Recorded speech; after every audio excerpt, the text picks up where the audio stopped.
Miranda from the Chattanooga Public Library, and today I'm interviewing my sister, Fiona, about her work as a graphic designer and how she has made that her full-time job and she's parlayed her art experience into the business world. Uh, Fiona, would you please introduce yourself and tell us what your job is? Yeah, I am Fiona Colley. I am a graphic designer. Most recently, I had been doing a lot of healthcare design on a freelance basis, and now I work exclusively for a comedy label. Awesome. So I know that you have done a lot of logo design, and I'm curious to know how you get a feel for what kind of logo a company is looking for when you first work with them. Yeah, so how that works is there's a thing called a style guide or brand manual that each company is supposed to have, which kind of explains to any outsider, and in this moment, I am that outsider, what the company's voice is and based on what they are trying to translate to the world and what they do, how friendly, funny, whatever it might be, uh, you make a logo to try to reflect this personality. Cool. And so once you get that idea after looking through their style guide, how do you kind of go with color scheme and shape for your unique logo? Well, each client is different.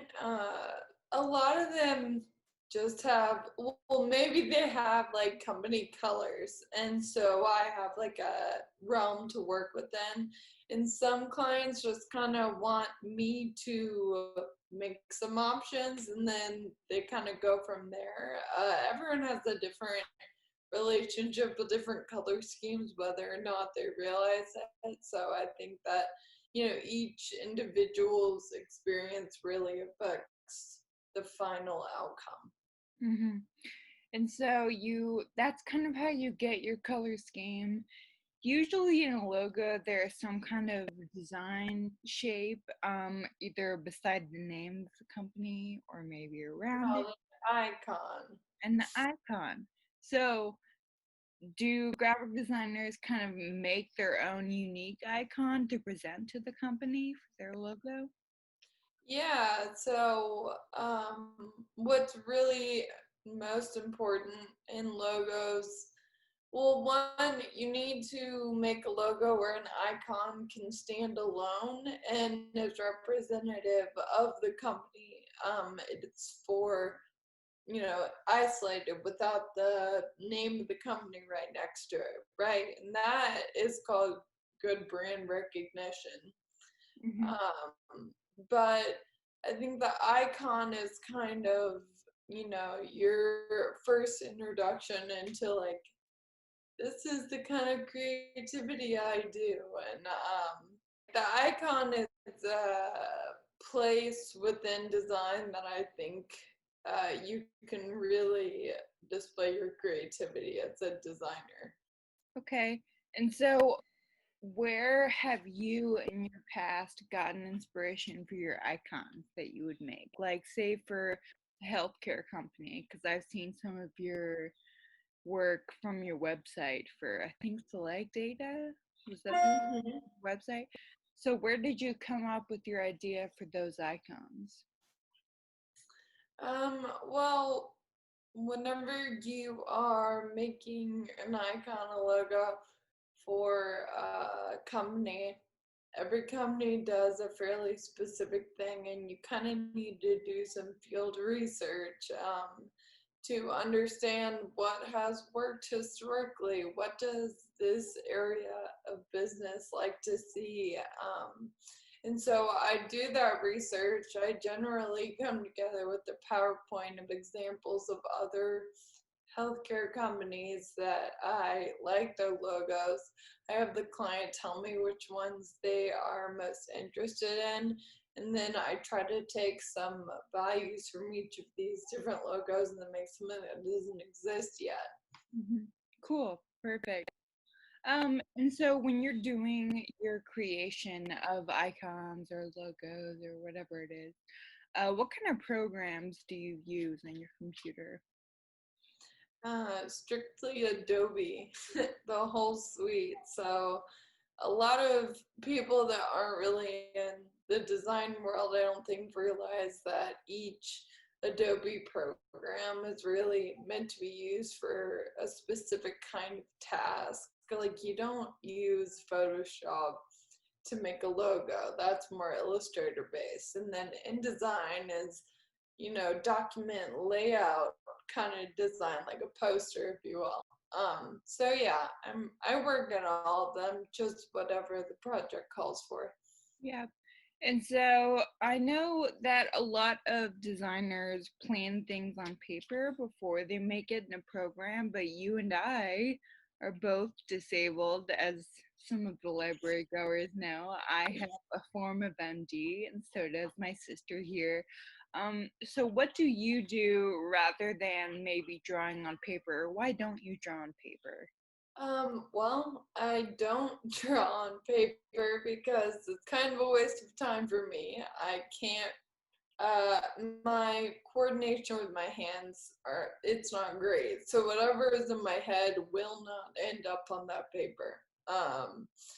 So instead, I do a lot of like idea boards, as I mentioned, and then I'll try to, I don't know, I take notes, do a lot of notes, kind of explaining what I'm seeing, and then I'll just start creating on the computer, which for me it works because if I like something I see, it's already, created digitally and I can pull it over.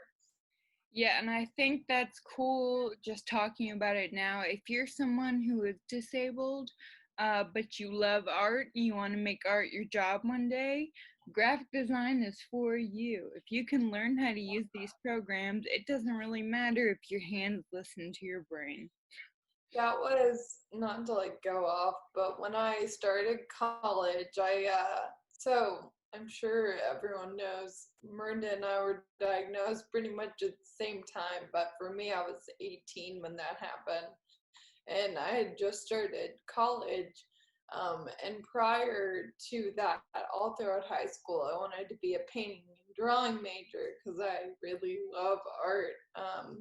And then once the diagnosis happened, I became pretty aware that my hands were not going to be as coordinated as they always had been. And I knew I still wanted to be in the art field. And I have found, obviously now I'm doing it, that graphic design is a great avenue to take. I don't feel limited in anything art wise because you're not, you really build your own um, caps, you know? Right, like no one can really tell you what skill level you're able to stop with. You can Right. keep developing regardless of coordination or muscle control. Mhm. So I think that's super cool and a good thing to remember. Um, Also, just as a final side note, after you've finished creating all of these options to present to a client, what would you say is the normal amount of logo options and styles you create to present to a client before they pick one? Yeah, so this is a good question because something I've learned throughout my practice is you never want to present too many logos to a client because people get very overwhelmed, especially when they don't have a background in design, which I guarantee you, almost none of your clients will. So I would say 3 to 5 max, and make sure every logo you present you really like, because every time they'll pick the one that you don't like. Uh, So be proud of your work because, they're going to pick one of those things and your name will be behind it. Okay, thank you very much for this. I appreciate it. Thank you.